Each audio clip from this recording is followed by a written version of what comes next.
Yo tout le monde, j'espère que vous allez bien. Alors aujourd'hui une vidéo un peu spéciale sur une discipline énergétique. Alors les étirements c'est quelque chose de vital tout simplement parce que pour garder une bonne maintenance dans le corps on a besoin vraiment d'étirer les ligaments, les tendons, les muscles, tout ça.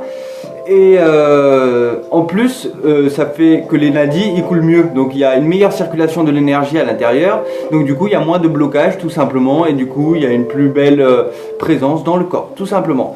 Alors ce qui est magique, c'est qu'avec les étirements que Wim Hof propose, les peu qu'il en propose, c'est ça qui est cool, issus du yoga, et bien ça permet en fait de faire les étirements de Wim Hof en 2, 3, 4, 5 minutes, ça dépend du temps qu'on veut, mais du coup c'est tellement court qu'on peut plus vraiment ne pas choisir de les faire quoi, tout simplement. Du coup, pour en revenir un peu, parce que j'en rajouterai certaines de la méthode Lafay, et bien l'étirement il suffit en général de le tenir 20 secondes à 1 minute, donc en général vous allez être plutôt 20 secondes je sais, et c'est tout. Wim Hof propose de bien inspirer au moment de l'étirement et de refaire une rétention d'air, c'est-à-dire tu rétends et ensuite de 3 secondes à peu près, et ensuite sur l'expiration tu vas vers le muscle. Donc du coup je ne vais pas faire les 20 secondes bien sûr sur chaque pause, mais je vais juste vous montrer les exercices différents. Alors dans l'ordre, 1 on laisse une jambe toute droite et 2 on pose l'autre jambe ici en appui. Ensuite du coup on va faire la tête qui va aller vers le genou en attrapant les mains au niveau ou du pied ou de là, ouais voilà c'est tout, et de la cheville bien sûr, et on va aller toujours vers plus bas, et on verra qu'avec le temps on arrive à aller plus bas. Donc on est là, on inspire, et sur l'inspiration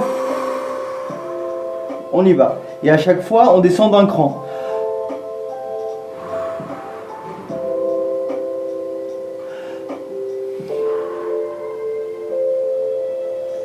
Jusqu'à arriver, et à chaque fois aller plus vite, plus doucement on va dire, mais plus loin.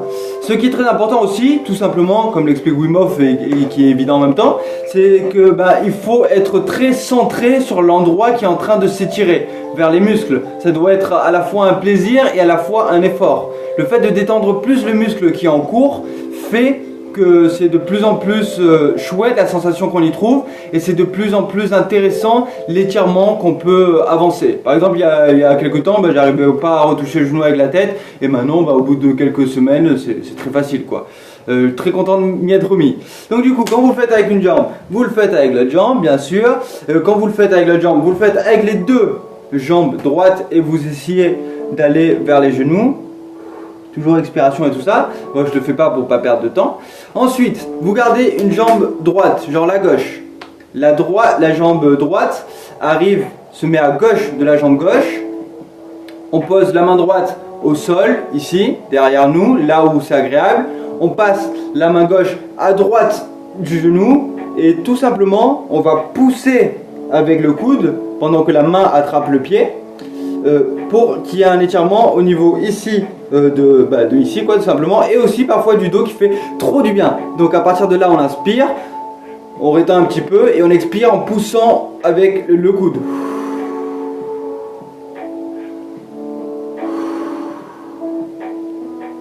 Quand on fait une jambe, pam, on fait l'autre, du coup c'est l'autre doigt. Je le fais vite fait pour que vous ayez un autre angle de vue. Au niveau de la tête, vous pouvez regarder là. C'est bien de garder la tête assez haute pour garder toujours un étirement au niveau de la colonne. Et voilà. Ensuite, il propose mettre le pelvis au sol. C'est le scorpion pour le yoga. Pelvis, donc ici, au sol.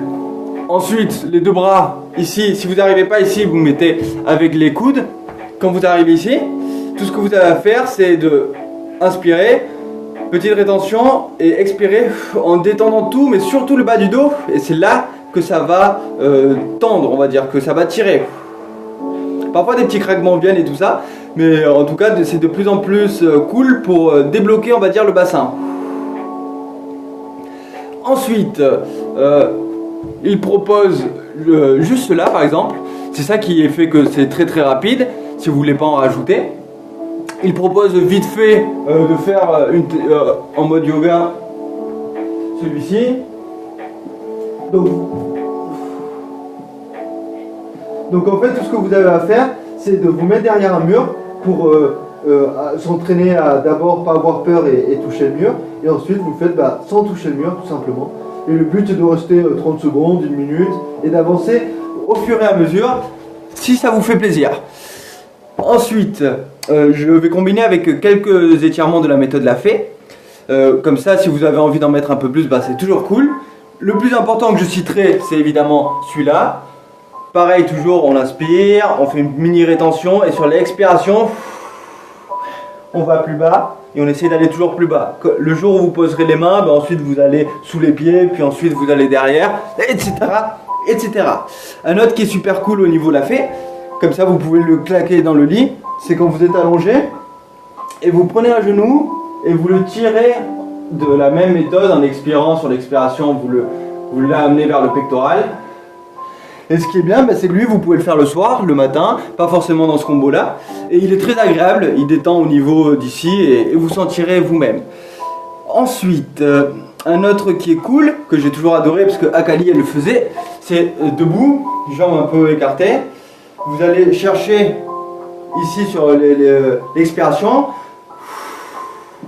le mollet, pendant que ce bras là on le voit pas, donc je vais faire comme si j'étais comme ça, juste le bras là, il va chercher le plus sur le côté possible pour qu'il y ait en plus un étirement ici, et pendant ce temps là, on essaie d'aller toucher le mollet, et puis de l'autre côté, et voilà.